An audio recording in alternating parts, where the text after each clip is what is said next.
इंसान अपनी मंजिल तक जाने का रास्ता खुद चुनते हैं, लेकिन इस दौरान जो उनका मार्गदर्शन करते हैं उन्हें ही हम मार्गदर्शक कहते हैं।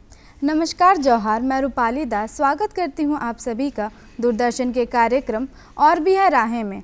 इस कार्यक्रम में हम अपने दर्शकों को किसी एक विषय या कोर्स में करियर कैसे बनाएं, इससे संबंधित जानकारी देते हैं।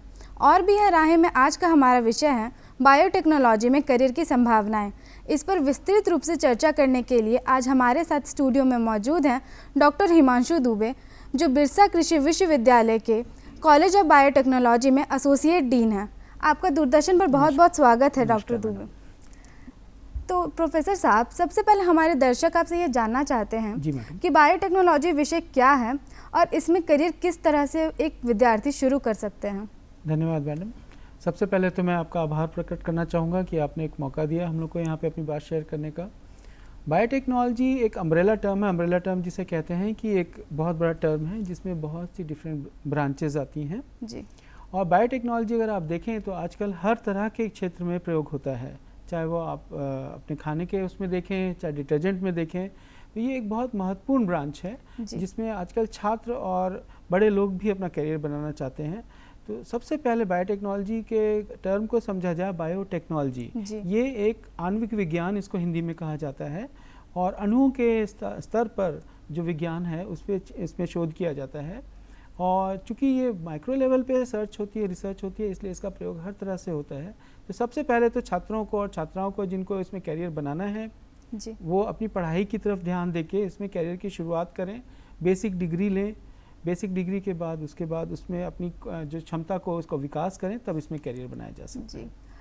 तो प्रोफेसर साहब, ये जो विषय है बायोटेक्नोलॉजी, इसमें कौन कौन से मतलब किस तरह के रोजगार जो हैं एक छात्र को मिल सकते हैं, अगर हम देखें तो बात करें? बहुत महत्वपूर्ण क्वेश्चन है मैडम। आजकल पढ़ाई के साथ साथ रोजगार के अवसर भी सुनिश्चित करना बहुत ज़रूरी है। तो बायोटेक्नोलॉजी में आज के दिनों में टेम्पररी जॉब्स भी हैं, परमानेंट जॉब्स भी हैं। परमानेंट जॉब्स जिसे हम कहते हैं गवर्नमेंट जॉब्स, जो आजकल बहुत लोग वांछनीय समझते हैं, वो कर सकते हैं। और करियर की शुरुआत में कॉन्ट्रैक्चुअल जॉब जिससे एक्सपीरियंस गेन हो वो भी कर सकते हैं। तो दो मोटा मोटी इसको क्षेत्रों में विभाजित किया जा सकता है। यदि आप शुरुआत में रिसर्च एसोसिएट से स्टार्ट कर सकते हैं या कॉन्ट्रैक्चुअल जॉब से स्टार्ट कर सकते हैं, पढ़ाई भी साथ साथ कर सकते हैं। और उसके बाद आप अगर चाहें तो प्राइवेट फर्म्स में जॉब कर सकते हैं या गवर्नमेंट क्षेत्र में भी आ सकते हैं। जी। तो प्रोफेसर साहब, इंडिया की अगर बात करें, भारत की और झारखंड की, तो इन दोनों जगहों पर जो है वो ये बायोटेक्नोलॉजी में कौन कौन सी अपॉर्चुनिटीज़ एक छात्र के लिए हैं?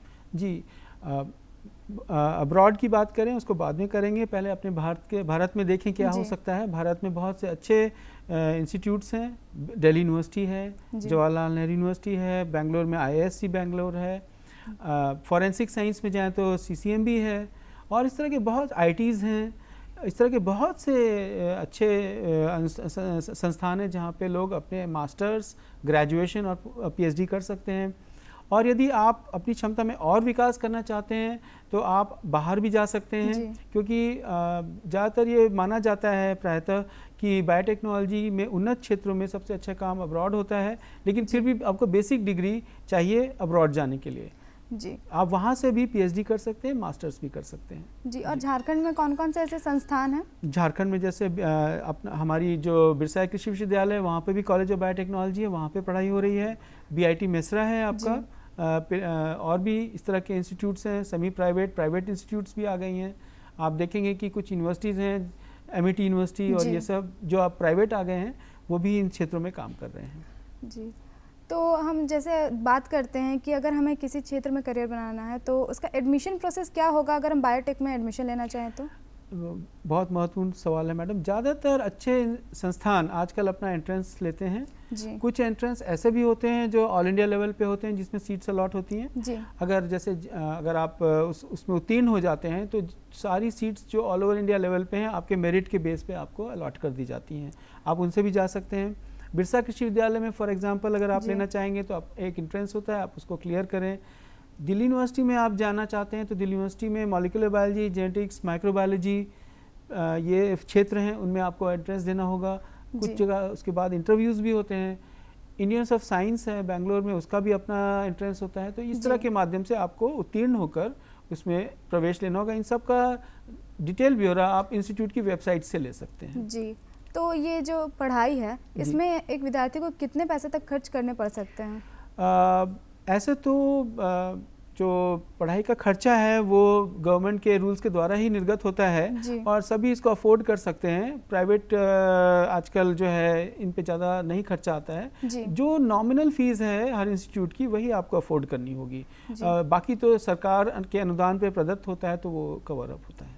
जी, तो अगर हम बात बायोटेक्नोलॉजी की कर रहे हैं तो इसमें रिसर्च और जो टेक्नोलॉजी है इन दोनों ही क्षेत्रों में करियर के कौन कौन से विकल्प मौजूद हैं? ये बहुत महत्वपूर्ण क्वेश्चन है मैडम। अगर आप रिसर्च की बात करें तो रिसर्च में आजकल स्काई इज़ द लिमिट, यानी कि आप जितना अच्छी रिसर्च करना चाहें बहुत तरह के फील्ड्स हैं। जैसे कि ड्रग डिज़ाइनिंग, अगर आप फार्मेसी कंपनी में जाना चाहें तो आजकल वो लोग इस तरह के लोगों को ढूंढते हैं जो कि ड्रग्स कैसे बनती हैं, यानी कि मेडिसिन्स। फिर उसके बाद अगर आप पौधों की तरफ आएँ तो क्रॉप इम्प्रूवमेंट बहुत इंपॉर्टेंट आजकल एस्पेक्ट है। आप देखेंगे कि हाइब्रिड्स बनाते हैं लोग, या क्रॉप इम्प्रूवमेंट जैसे कि जो ड्राउट रेजिस्टेंस है, ड्राउट यानी कि सूखा से प्रभावित ना होने वाले क्रॉप्स बनाते हैं, उनमें आप जा सकते हैं। कुछ ऐसे पौधों की ज़रूरत है और कुछ ऐसे क्रॉप्स की ज़रूरत है जो उन्नत प्रभेद जिसे कहते हैं, उनमें जा सकते हैं जिससे क्रॉप आपकी और उत्पादक बने, उसको कर सकते हैं।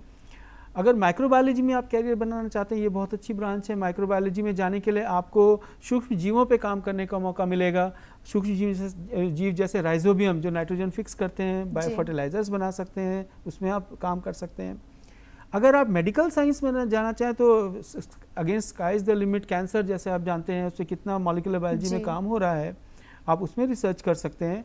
तो इसी तरह से क्लिनिकल साइकोलॉजी, बायोकेमिस्ट्री, ये सब, या फोरेंसिक साइंस आजकल का एक बहुत उभरता हुआ फील्ड है जिसमें कोई भी क्राइम हो, कोई भी अगर क्राइम होता है तो उसके इन्वेस्टिगेशन में आजकल डीएनए फिंगरप्रिंटिंग का नाम आपने सुना होगा।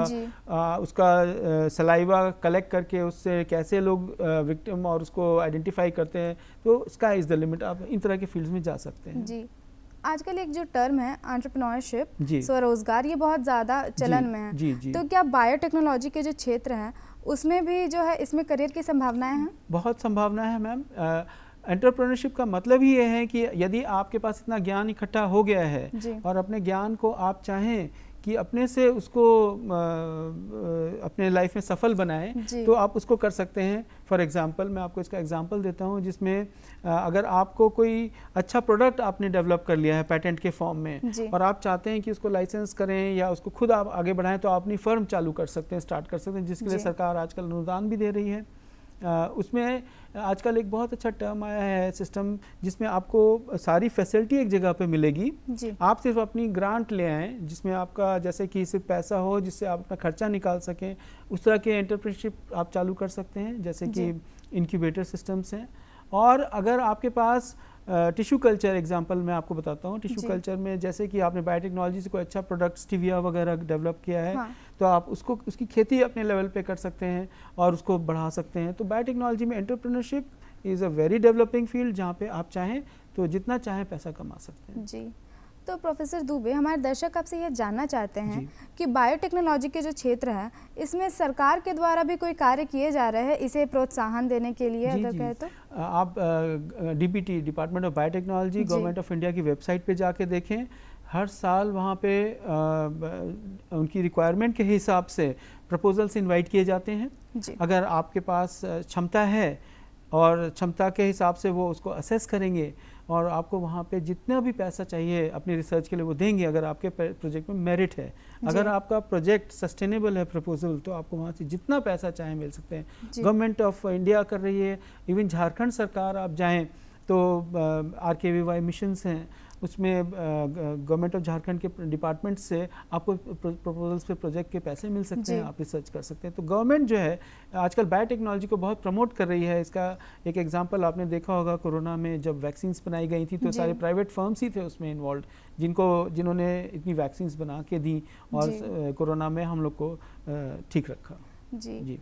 जी, आपने एक बात मुझे बताई थी, एक टर्म कि ये बायोटेक्नोलॉजी एक पार्क है जो गवर्नमेंट का इनिशिएटिव है। जी। तो उस पर आप हमारे दर्शकों को कुछ बताना चाहेंगे? जी, ये आपने बहुत अच्छा प्रश्न किया। जब हम आपसे बात कर रहे थे, बायोटेक्नोलॉजी पार्क जो है ये एक सम्मिलित टर्म है। पार्क का मतलब जहाँ पे लोग आएँ और अपना काम करें और सीरियस रिसर्चर्स भी। तो आजकल बायोटेक्नोलॉजी पार्क आप देखेंगे तो गवर्नमेंट ऑफ इंडिया ने कई स्टेट्स में इसको सेटअप किया है जी। उम्मीद है कि झारखंड में भी ऐसा कुछ इनिशिएटिव आएगा। इसमें होता ये है कि आपको एक प्लेटफॉर्म दिया जाता है, एक जहाँ बेस दिया जाता है, जहाँ पे आपकी लैब्स की सारी फैसिलिटीज़ आपको मिलेंगी।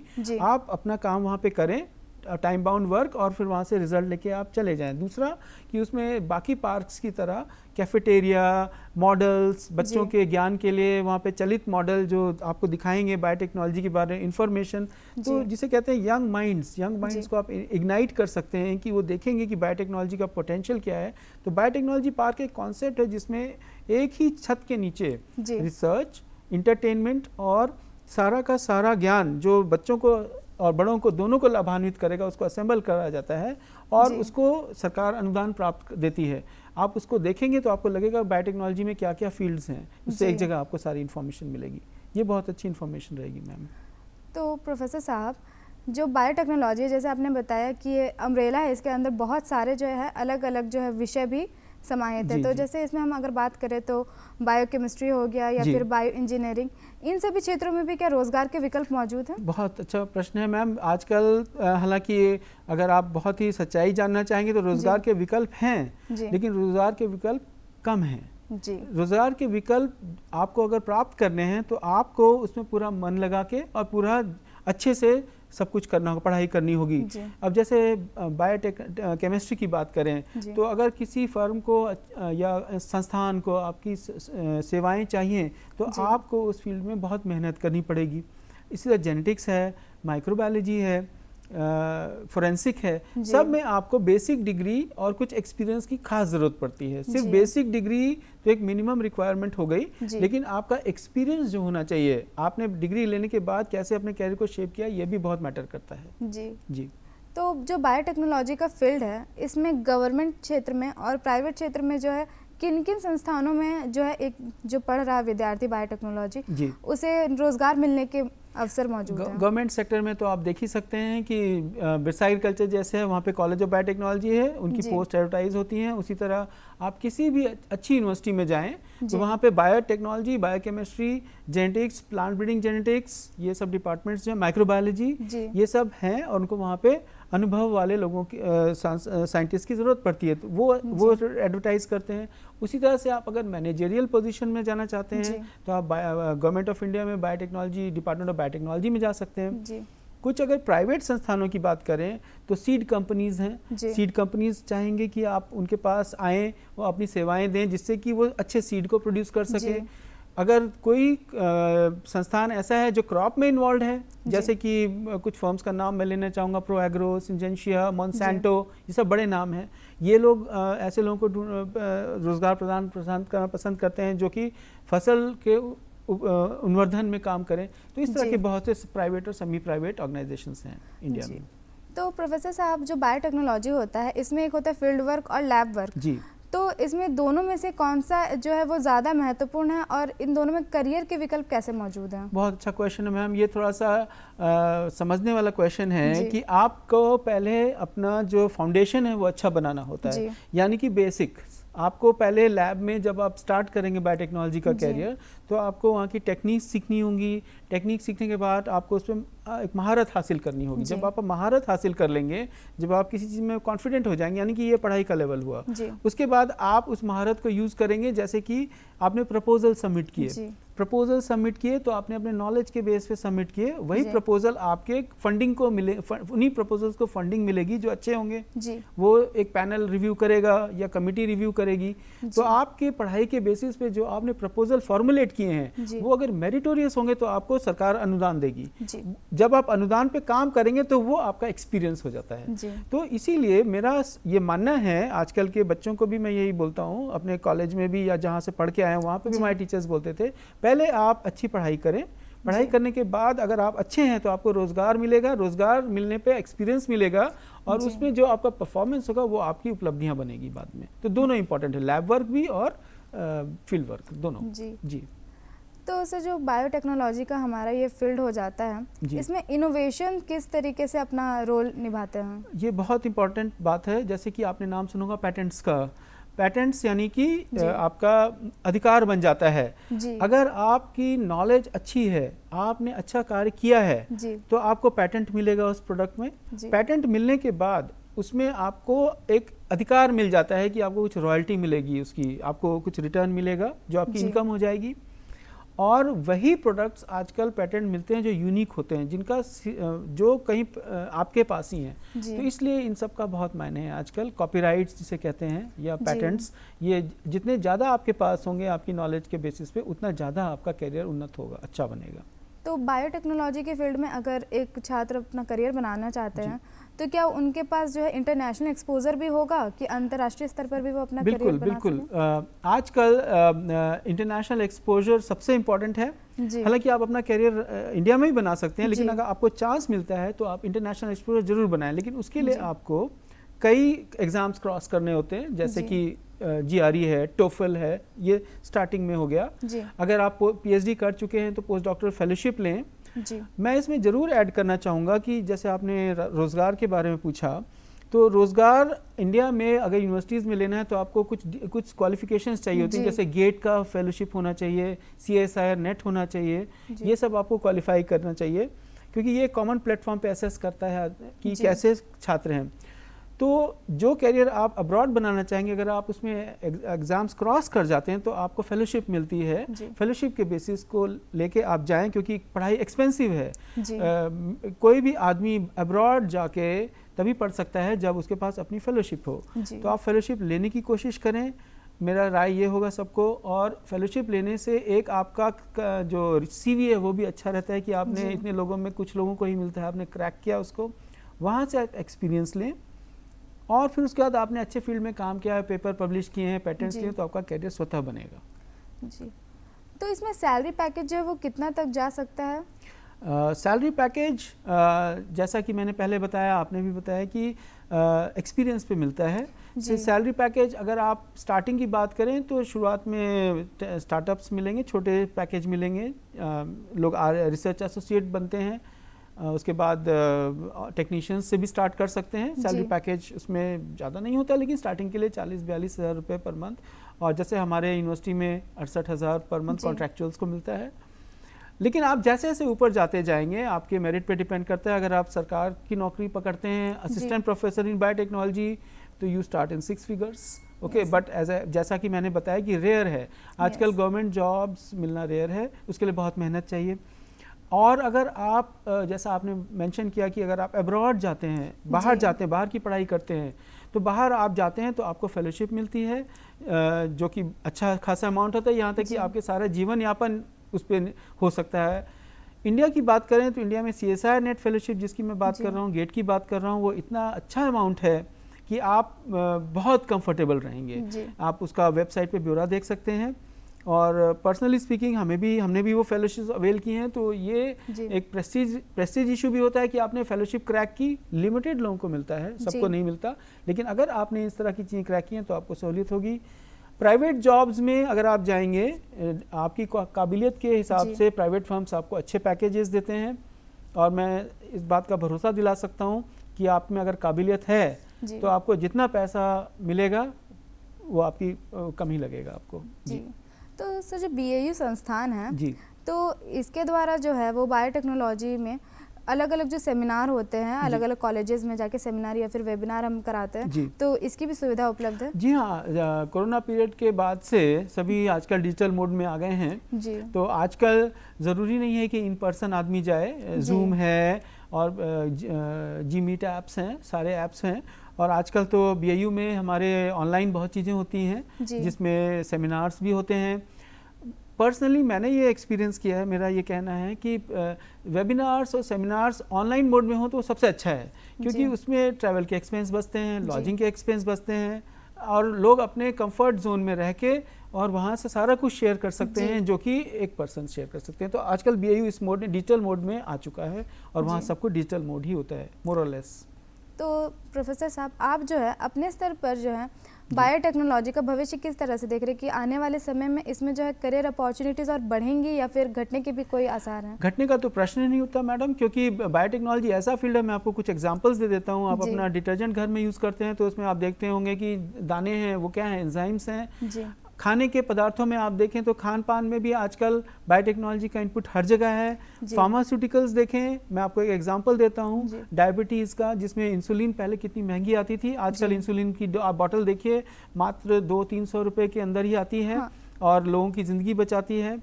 कैंसर देखें, जो कि ऐसा डिजीज़ माना जाता था, डिसऑर्डर माना जाता था, जिसमें आदमी को कैंसर हो जाए तो आदमी बहुत हताश हो जाता था, लेकिन सबसे अपकमिंग फील्ड है जिसमें आजकल कैंसर में इतनी रिसर्च हो रही है कि मेरा पूरा भरोसा है कि आज नहीं तो कल कुछ सोल्यूशन निकलेगा, लोगों की ज़िंदगी बचेंगी। और उसके बाद आप क्रॉप्स में देखें कि क्रॉप्स में जो प्रोडक्टिविटी है बढ़ाने के लिए कितने बड़े बड़े रिसर्च संस्थान बनाए गए हैं जो कि आजकल काम कर रहे हैं। तो मुझे लगता है कि ये ऐसा फील्ड है जिसमें एक्सप्लोरेशन और ह्यूमन बेनिफिट के लिए, जिसको आप कहते हैं कि संपन्नता के लिए और सुख के लिए, हर फील्ड में चूंकि ये टच करता है तो इसका पोटेंशियल कभी ख़त्म नहीं हो सकता। दूसरी बात कहते हैं रोज़गार की, तो रोज़गार तो इसलिए ख़त्म नहीं होगा कि जब फील्ड अलाइव है, जब फील्ड चल रहा है, फील्ड में लोगों की ज़रूरत है, तो रोज़गार के माध्यम तो उत्पन्न होंगे ही। हाँ, ये मैं ज़रूर कहूँगा कि मेहनत बहुत करनी पड़ेगी और बिना मेहनत के आपको अच्छे रोज़गार तो किसी भी फील्ड में नहीं मिलेंगे। बायोटेक्नोलॉजी भी एक्सेप्शन नहीं है उसके लिए। जी। तो प्रोफेसर साहब, आपका करियर मतलब काफ़ी लंबा रहा है। जी। तो आपके हिसाब से जो ये फील्ड है, इसमें महिलाओं का झुकाव कितना रहा है? ये प्रश्न तो मैं स्वतः आंसर इसलिए कर सकता हूँ अपने एक्सपीरियंस से। आप बायोटेक्नोलॉजी में भी देखें तो मैं कहते हुए हर्ष है कि ज़्यादातर जो स्टूडेंट्स आते हैं वो गर्ल्स होती हैं, ठीक है, और इसलिए भी आते हैं क्योंकि उनमें बहुत क्वालिटीज़ होती हैं और मुझे ऐसा लगता है कि डिस्क्रिमिनेशन कहीं पे भी नहीं है। जिसका पोटेंशियल होगा, जिसमें क्षमता होगी, वो बायोटेक्नोलॉजी में एक्सेल करेगा। जी। तो प्रोफेसर साहब, जो बायोटेक्नोलॉजी का फील्ड है ये सिर्फ शहरी क्षेत्रों तक ही सीमित है या ग्रामीण इलाकों में भी इसमें जो एक छात्र है उसे रोज़गार मिल सकते हैं, या फिर वो चाहे तो वहाँ इनोवेशन या रिसर्च वहाँ जाकर कर सकते हैं? जी। अब मैं आपको एक एग्जांपल देता हूँ जिसमें इनमें इस फील्ड में फैसिलिटीज़ तो बहुत चाहिए, लाइट, पावर, केमिकल्स, जो कि ग्रामीण क्षेत्रों में ले जाना थोड़ा सा मुश्किल है, लेकिन ये लिमिटेशन नहीं होता। आप जहाँ फैसिलिटी क्रिएट कर सकते हैं, बना सकते हैं, वहाँ वो चल जाएगी। जहाँ तक स्वरोजगार की बात है कि गांव में लोग इस फैसिलिटी को कैसे यूज़ कर सकते हैं, तो जैसे कि जो बायोटेक्नोलॉजी में प्रोडक्ट्स आते हैं, जैसे कि पॉली हाउस में टमाटर ग्रो करना, या आप पॉली हाउस, नेट हाउस में आप ऐसे कंट्रोल्ड इन्वायरमेंट में ऐसे क्रॉप्स उगा सकते हैं जिनकी प्रोडक्टिविटी नॉर्मल फील्ड से ज़्यादा होगी, वो आप स्टैब्लिश कर सकते हैं। जैसे फार्मर्स के बारे में एग्जांपल दे रहा हूँ। यदि कोई ऐसा प्रोडक्ट है जो बायोटेक्नोलॉजी के प्रोसेसिंग से आया है, जैसे कि बायो फर्टिलाइज़र, मैं एक एग्जांपल दे रहा हूँ जिसे जैविक खाद कहते हैं, तो जैविक खाद एक ऐसा प्रोडक्ट है जो अपने गाँव में भी बना सकते हैं, कोई बड़ी इसमें टेक्नोलॉजी नहीं चाहिए। लेकिन कहाँ से प्रोडक्ट आया है? बायोटेक्नोलॉजी से। तो अगर आपके पास ड्राइव हो, आपके पास ऐसा वो हो कि मेरे को करना है, तो शहरी क्षेत्र में भी वैसी फैसिलिटी की जा सकती है जैसी ग्रामीण में। बस ये है कि आपको शुरुआत में सेटअप करने में जो एक्सपेंसेस आएंगे वो आप बियर कर लें तो आपका फिर अच्छा रहेगा। तो सर, झारखंड में जो है वो संस्थान के द्वारा जो पढ़ाई कर रहे छात्र हैं अभी बायोटेक्नोलॉजी में, उनके लिए कोई इंटर्नशिप प्रोग्राम या फिर फेलोशिप प्रोग्राम भी होती है? ऐसे तो जो हमारे एमएससी करते हैं बच्चे, उनको सरकार की तरफ से अनुदान दिया जाता है। लेकिन मैं अभी फिर से इस बात को रिपीट करूंगा कि आप नेशनल लेवल पे compete करें, जैसे कि यूजीसी नेट है, CSIR नेट है, गेट है, ये सब फेलोशिप आपको अपने जॉब के लिए भी चाहिए आगे। अगर आपको यूनिवर्सिटी में जॉब चाहिए एंट्री लेवल, तो आजकल हर जगह नेट की क्वालिफिकेशन चाहिए आपको, तो आप अपने स्तर पे उसको करें। ऐसे आपको सरकार जो अनुदान देती है सब स्टेट्स में अलग अलग है, झारखंड सरकार भी देती है उसको।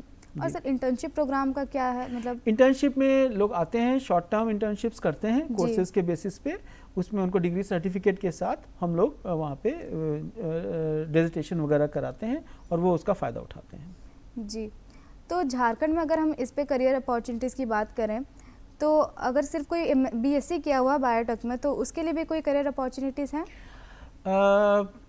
अगर आप एंट्री लेवल जॉब से खुश रह सकते हैं तो आपको BSc is a general degree, okay, ये जनरल डिग्री है। आपको अगर बायोटेक्नोलॉजी में करियर बनाना तो मेरी एडवाइस ये है लोगों को, छात्रों को, कि आप उसमें स्पेशलाइजेशन की तरफ जाएं, एमएससी, पीएचडी, कम से कम पीएचडी तो करें, तो आपको एक रिस्पेक्टेबल जॉब जो आप ढूंढना चाह रहे हैं जिस हिसाब से, वो मिलेगा।